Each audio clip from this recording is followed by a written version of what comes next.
केन्द्रापड़ा जिला मार्साखाई ब्लॉक अंतर्गत जमपड़ा सरकारी उच्च विद्यालय परिसर में भुवनेश्वर प्रतिष्ठित किम्स हॉस्पिटल द्वारा रविवार एक मेगा स्वास्थ्य शिविर अनुष्ठित हो किस किम्स किट प्रतिष्ठाता डॉक्टर अच्युत सामंत करकमल में मेगा स्वास्थ्य शिविर उद्घाटन होता।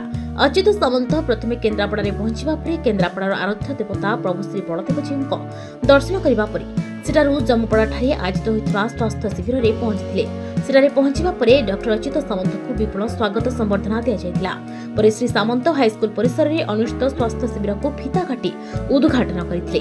श्री सामंत यह केन्द्रापड़ा गस्त कर खूब शीघ्र केन्द्रापड़ा किम्स एक नूतन हस्पिटाल प्रतिष्ठा होगा वक्तव्य कहते। स्वास्थ्य शिविर में विभिन्न विभागीय डाक्तर द्वारा चिकित्सा और परीक्षा निरीक्षा सहित मागणारे औषध बंटन केन्द्रापड़ा जिलार विभिन्न कोण अनुकोण हजार हजार लोक स्वास्थ्य शिविर द्वारा उपकृत हो पारिछन्ते।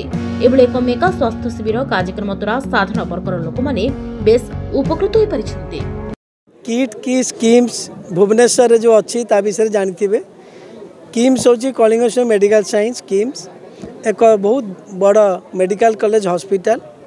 किम्स तरफ आम सारा ओडिशार विभिन्न जिले में मेगा स्वास्थ्य शिविर एवं मागणा औषध बंटन कार्यक्रम रखी आसुचु। प्रति मासरे जोड़े 3टी जिले में करुचु। ए वर्ष जो 2025 आरंभ है आपण मैंने खुशी हे। प्रथमे केन्द्रापड़ा जिलूर आरंभ कलु। मार्साघाई आज मेगा स्वास्थ्य शिविर होती आमर जमपड़ा पंचायत रे एवं जमपड़ार गवर्नमेंट हाईस्कूल एवं एठारे मु देखी बहुत खुशी। सकाळु सकाळु 1500 रु 2000 ऑलरेडी पेसेंट आसिक रजिस्ट्रेशन कले। मु आशा करुच्ची ये स्वास्थ्य शिविर सफल होब। 5000 ऊर्ध्व लोक ये देखेबे डाक्तर मानकु। लब्ध प्रतिष्ठित डॉक्टर माने इनक्लूडिंग डॉक्टर CBK महांती समस्ते आसीचंती किम्स रु एवं औषध मध्य आनीचंती। तेणु आशा करुच्ची निश्चित भाव में यहाँ एक सफल मेगा स्वास्थ्य शिविर हम। आगामी दिन में जो लोकर जहाँ किसी असुविधा से किम्स सहित कनसल्ट कले निश्चित बहुत भल भाव में स्वास्थ्य सेवा पाइबे। निश्चित भाव में गोटे स्वागत योग्य पदक्षेप। आम तो निश्चित भाव में स्वास्थ्य सेवा केन्द्रापड़ा जिला जहाँ आगुरी थी निश्चित भाव में आगुरी आहरी टे उन्नति आवश्यक। यही परिप्रेक्षी में आम चाहूलु विभिन्न प्राइवेट अनुष्ठान अनुरोध करूँ जे ग्रामांचल केमती आमर स्पेशलिस्ट ट्रिटमेंट पहुँचो।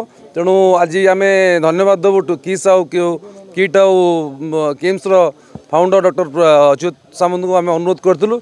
से स्वीकृति प्रदान करते टीम की एवं से निजे आसी प्रत्येक तत्वावधान में आज प्राय पाखापाखि 5000 रोगी ट्रिटमेंट करा विभिन्न प्रकार परीक्षा करा एवं मागणा औषध भी दि जाऊँगी। कहबार कथा है कि जे आमर गोटे बड़ सौभाग्य दिन आज जे कि किम्स प्रतिष्ठाता जे डॉक्टर अच्युत सामंत से आज आम गहन उपस्थित रही आउ शुभ उद्घाटन करते आज स्वास्थ्य सेवा शिविर को। पाखापाखि टार्गेट आम 5000 पेसेंट ये देखे बोली डॉक्टर मान को प्रोग्राम होती।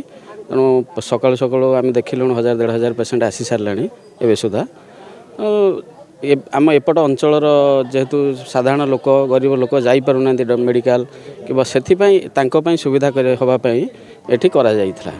तेबे एभली किछि गुरुत्वपूर्ण खबर देखिबाकू चाहंती आम चैनल को लाइक सब्सक्राइब और शेयर करो।